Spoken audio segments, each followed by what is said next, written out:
কবি রবীন্দ্রনাথ ঠাকুরের লেখা ছোট্ট একটা কবিতা, লুকোচুরি।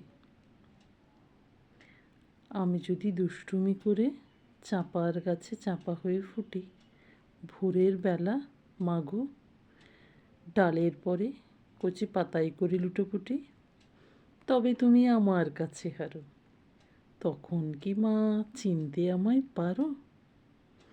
তুমি ডাকো, খোকা কোথায় ওরে? আমি শুধু হাসি চুপটি করে।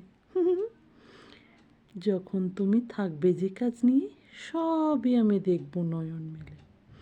স্নানটি করে চাঁপার তলা দিয়ে আসবে তুমি পিঠেতে চুল ফেলে। এখান দিয়ে পুজোর ঘরে যাবে, দূরের থেকে ফুলের গন্ধ পাবে। তখন তুমি বুঝতে পারবে না সে তোমার খোকার গায়ের গন্ধ আসে। দুপুরবেলা মহাভারত হাতে বসবে তুমি সবার খাওয়া হলে। গাছের ছায়া ঘরের জানালাতে পড়বে এসে তোমার পিঠে কোলে। আমি আমার ছোট্ট ছায়াখানি দোলাবো তোর বইয়ের পরে আনি।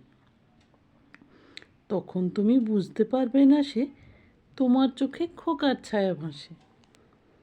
সন্ধ্যাবেলায় প্রদীপখানি জেলে যখন তুমি যাবে গোয়াল ঘরে, আমি তখন ফুলের খেলা খেলে টুপ করে মা পড়ব ভুঁয়ে ঝরে। আবার আমি তোমার খোকা হব, গল্প বলো তোমায় গিয়ে কব। তুমি বলবে দুষ্টু ছিলি কোথা? আমি বলবো না সে কথা। নমস্কার।